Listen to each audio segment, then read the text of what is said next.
పూర్తిగా స్పందించారు ఈ ఎన్నికల్లో అయితే. ఈ 2 ఎన్నికల్లో కూడా పూర్తిగా స్పందించారు. ఇంకో 2 ఎన్నికలు కలిసి వస్తే ఇంకో రకంగా ఉండే అంటున్నాడు. ఇప్పటికే మనకు బీహారును అట్లాగే మనకు ఢిల్లీ ఎన్నిక జరగాల్సి ఉండే. ఒరిజినల్ గా ఫిబ్రవరి 25కు ఈ 2 రాష్ట్రాల ఎన్నికల మన అసెంబ్లీల కాల పరిమితి పూర్తి అవుతుంది. కానీ ఎందుకో విడతల వారి ఎన్నికలు చేసుకుంటూ వస్తుంది. దీని ఎన్నికల కమిషన్ కూడా చాలా సార్లు తప్పట్టిన సందర్భాలు చూసినాం మనం. ఢిల్లీది అయితే పూర్తిగా ప్రభుత్వం పడిపోయింది. మళ్ళీ కొత్త ముఖ్యమంత్రి కూడా కేజ్రీవాల్ రాజీనామా చేసిన తర్వాత మరి తాత్కాలిక ముఖ్యమంత్రి భరతుని పట్టాభిషేకం లాగానే ఉంది కనుక ఢిల్లీ ఎన్నికల మీద మాత్రం దేశవ్యాప్తంగా మిగతా ఎన్నికల మీద మహారాష్ట్ర ఎన్నికల ఫలితాలు మాత్రం తప్పనిసరి ఉంటాయి. మేబీ బీజేపీ కూడా చాలా స్ట్రాటజికల్ గా దీన్ని ఒకసారి ఖతం చేసేస్తే, దీన్ని పూర్తి చేసేస్తే ఈ రిజల్ట్స్ ని బేస్ చేసుకుని దేశవ్యాప్తంగా జరిగే మిగిలిన ఎన్నికలను ఇన్ఫ్లుయెన్స్ చేయాలని ఒక ప్రయత్నం చేసినట్టుగా కూడా కొన్ని విశ్లేషణలు వినిపించాయి. సో మహారాష్ట్ర అన్నది దేశ ఆర్థిక రాజధానిగా మనం చూస్తాము. అంతేకాకుండా దేశానికి సంబంధించి అంటే ఎలాంటి ట్రెండ్స్ వెళ్తున్నాయన్నది అంటే దేశవ్యాప్తంగా ఖచ్చితంగా చూసే ఎన్నికల ఫలితాల్లో మహారాష్ట్ర ఎన్నికల ఫలితాలు అనేది కంపల్సరీ.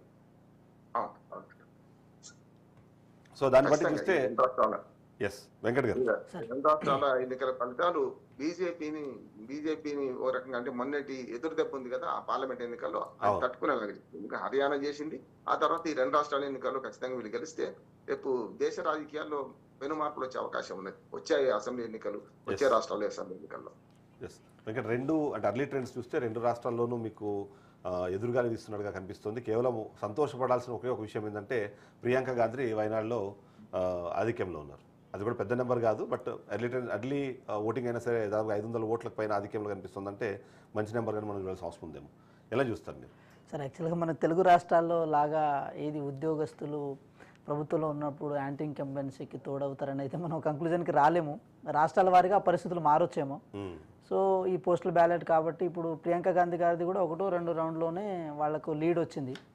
కాబట్టి ఇంకా మనం ప్రియాంక గాంధీ గారి విషయంలో అయితే అది లక్షల మెజార్టీ వైపు వెళ్ళొచ్చు వారిది అనే విషయం అయితే మన కంక్లూజన్కి రావచ్చు.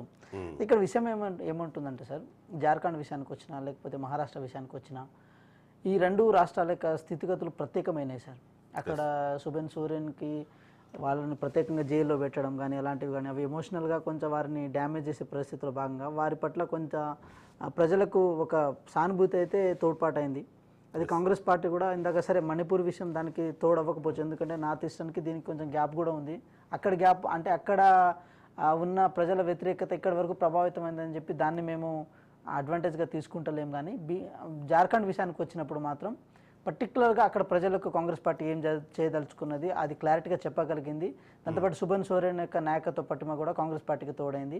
ఇక మహారాష్ట్ర విషయానికి వచ్చినప్పుడు సార్, అక్కడ రైతులకి పర్టికులర్గా రైతుల గురించి ఎందుకు మాట్లాడాల్సి వస్తుందంటే రైతు పక్షపాతి ప్రభుత్వంగా ఈరోజు ప్రభుత్వం బీజేపీ అక్కడ వ్యవహరించే పరిస్థితి లేదు. ఉల్లి రైతులు కానీ లేకపోతే చెరుకు రైతులు కానీ వాళ్ళు ప్రధానంగా మనకి ఏంటంటే వైవిధ్యమైన పంటలు పండుతాయి సార్ మహారాష్ట్రలో. మనం జీడిపి అనుకుంటాం అంటే ముంబై ఫైనాన్షియల్ క్యాపిటల్ జీడిపి ఎంతవరకు కోఆపరేటివ్గా ఉంటుందో ఈ దేశానికి, అదేవిధంగా రైతుల నుంచి కూడా అదే విధమైన జీడిపి అక్కడ జనరేట్ అయ్యే పరిస్థితులు ఉంటాయి సార్. వారిని ఆదుకోవడంలో బీజేపీ చాలా వరకు ఫెయిల్ అయినట్టే మనం అనుకోవచ్చు. సరే, ఏక్నాథ్ షిండే లాంటి ఒక ఆటో డ్రైవర్ స్థాయి వ్యక్తి ఈరోజు సీఎం అయ్యారని చెప్పి ఆ సానుభూతి ఉండొచ్చేమో. కానీ పరిపాలన విషయానికి వచ్చినప్పుడు, ప్రజల దగ్గరికి చొచ్చుకొని పోయే విషయానికి వచ్చినప్పుడు వాళ్ళకున్న ఏదైతే ఉంటో చిత్తశుద్ధి లోపించిందన్న విషయం మాత్రం వాస్తవం. అదేవిధంగా ఆదానీ లాంటి ఒక పెద్ద తలకాయ సార్, ప్రధానంగా ఆదానీ లాంటి పెద్ద తలకాయ కేవలం గుజరాత్ ఎలక్షన్ తర్వాత అంత స్థాయిలో తలదూర్చింది మహారాష్ట్ర ఎలక్షన్స్లో సార్. కాబట్టి ఇన్ కేస్ ఆ ప్రభావం కనుక చూపగలిగితే సరే బీజేపీకి ఎడ్జ్ వస్తుందని చెప్పి సరే అక్కడ కనపడుతున్నప్పటికీ కూడా ఒకళ్ళు రావాల్సి వచ్చినా కూడా ఆ కారణం చేత అయితే వచ్చిందని అయితే మనం అనుకోవచ్చు. అదేవిధంగా నేను ఇందాక కూడా చెప్పాను సార్ ఒక మాట, గుర్తులు ప్రధానంగా సార్. మనం వ్యక్తుల యొక్క ఫేస్ని చూసి ఎట్లా ఓట్లేస్తామో గుర్తులను చూసి కూడా అట్లే ఓట్లేస్తాము. వ్యక్తుల ఫేస్ను ముందు పెట్టుకొని గుర్తులను దూరం చేసుకున్నట్టు అయింది సార్ ఇక్కడ. అది కూడా కొంతవరకు ఇబ్బంది అయిందేమో. కానీ ఏదేమైనప్పటికీ కూడా కాంగ్రెస్ పార్టీ మహారాష్ట్ర ఎలక్షన్స్లో చాలా జెన్యూన్గా చాలా క్లియర్ కట్గా వెళ్ళే ప్రయత్నం అయితే జరిగింది. ఎటువంటి కార్పొరేటర్ శక్తులను కానీ అక్కడ ఇన్వాల్వ్ చేయలేదు. కేవలం రైతు పక్షపాతి కానీ మేము వెళ్ళాం. అదేవిధంగా మీరు ఇంకోటి కూడా గమనించండి సార్, మొన్న జరిగిన పార్లమెంట్ ఎలక్షన్స్లో కూడా భారత్ జోడో యాత్ర చాలా పెద్ద పాత్ర పోషించింది.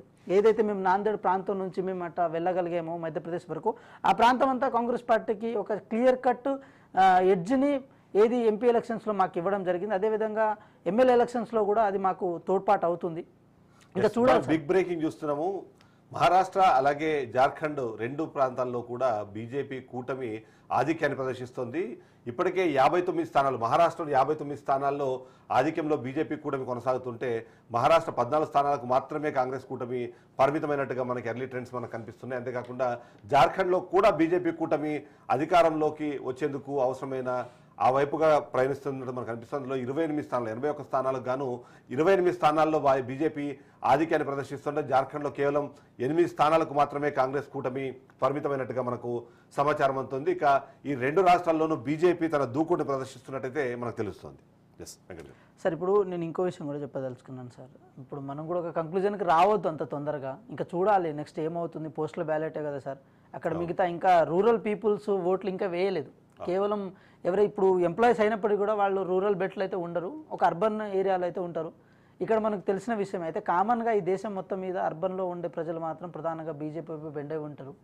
దాన్ని నేను అంటే ఒక రూపం అయితే ఇవ్వదలుచుకున్నాము. ఇప్పుడు ఎప్పుడైతే మనం కొన్ని ఇబ్బందులని కష్టాలను దాటుకొని కంఫర్ట్ జోన్లో ఉంటామో ఆటోమేటిక్గా మనకు ఈ కడుపు మంట కానీ ఇలాంటివి కానీ మనకు అంటే పెద్దగా ఆలోచన రావు సార్. మనకి ఏమనిపిస్తుంది అంటే మనకు ఒక లిమిటెడ్ అంటారు కానీ రిఫ్లెక్షన్ లాగా చాలా మంది చూస్తారు. మనము అంటే ఎక్కువ సందర్భాల్లో పోస్టల్ బ్యాలెట్ నుంచి వచ్చే రిజల్ట్స్ ని ఫైనల్ వాటికి మనం అంటే చేసేటప్పుడు ఏంటంటే ఏదైతే ఆ రిఫ్లెక్షన్ వీళ్ళు ఎక్కువ శాతం ప్రజలతో మాట్లాడుతుంటారు. ముఖ్యంగా ఎవరైతే టీచర్లు కానివ్వండి, రెవెన్యూ సిబ్బంది కానివ్వండి, ఇలాంటి వాళ్ళందరూ ప్రజలతో మాట్లాడుతుంటారు అంటే ఆ రిఫ్లెక్షన్ ఉంటుంది అనేది జస్ట్ అది అజంప్షన్ ప్లస్ ఒక అనాలిసిస్ లో భాగంగా మనకు అంటే సార్ ఒక విషయం అంటే ఇంపాక్టెడ్ సెక్షనే దాని కాదని అంటలేం సార్. ఎందుకంటే ఆ ఇంపాక్టెడ్ సెక్షన్ కొంతవరకు మొన్న జరిగిన తెలంగాణ అసెంబ్లీ ఎలక్షన్స్ లో కూడా ప్రభావితం చూపినాయి.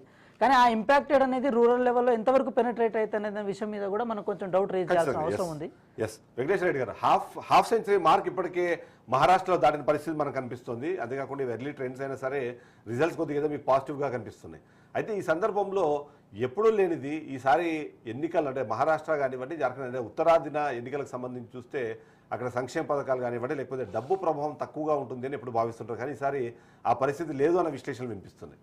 ఎలా చూస్తారు మీరు? ఏంటి ఇప్పుడు వస్తున్న రిజల్ట్స్ సంబంధించి? మనము ఈ అర్లీ అని చెప్తున్నారు రాకేష్ గారు. మనం అయితే ఒక విషయాన్ని గమనించాలి ఇక్కడ. వెంకట్ గారు